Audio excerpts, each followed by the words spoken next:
ప్రస్తుతం ఇజ్రాయెల్కి ఇరాన్కి గత 12 రోజుల నుంచి నాన్ స్టాప్గా వార్ జరుగుతోంది.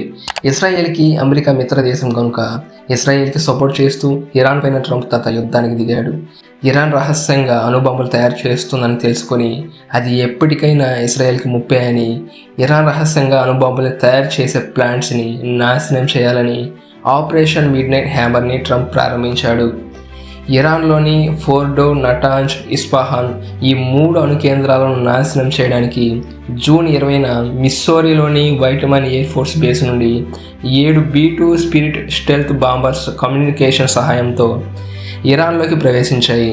ఈ ఆపరేషన్లో 30,000 పౌండ్లు కలిగిన GBU-57B massive ordnance penetrator bunkers buster బాంబులను ఉపయోగించారు.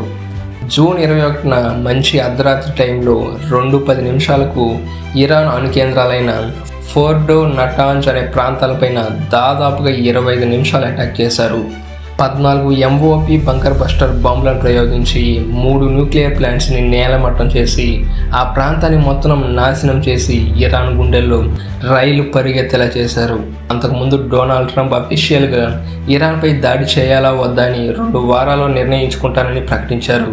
అమెరికా ఈ దాడిని దాచిపెట్టి ఒక్కసారిగా ఇరాన్పై విరుచుకుపడింది. బాంబర్లు లోపలికి దూసుకుపోతున్నప్పుడు ఇరానియన్ ఫైటర్ జెట్లు ఆ మిస్సైల్స్ని ఎదుర్కోలేకపోయాయి. ఇది అమెరికా చరిత్రలో అతిపెద్ద B-2 ఆపరేషనల్ స్ట్రైక్. ఇరాన్పై ఈ అటాక్ జరిగిన వెంటనే ప్రతిస్పందిస్తూ అమెరికాపై ప్రతీకారం తీర్చుకుంటానని సవాల్ విసిరింది. ఈ దాడిని తలదని అమెరికాపై ఇరాన్ ఎలాంటి చర్యలను తీసుకుంటుందో వేచి చూద్దాం. ఇరాన్, ఇజ్రాయెల్ మధ్య జరుగుతున్న యుద్ధం గురించి అప్డేట్స్ మీకు కావాలనుకుంటే మన ఛానల్ని వెంటనే సబ్స్క్రైబ్ చేసుకొని పక్కనే ఉండే బెల్ ఐకాన్ ఆన్ చేసి పెట్టుకోండి.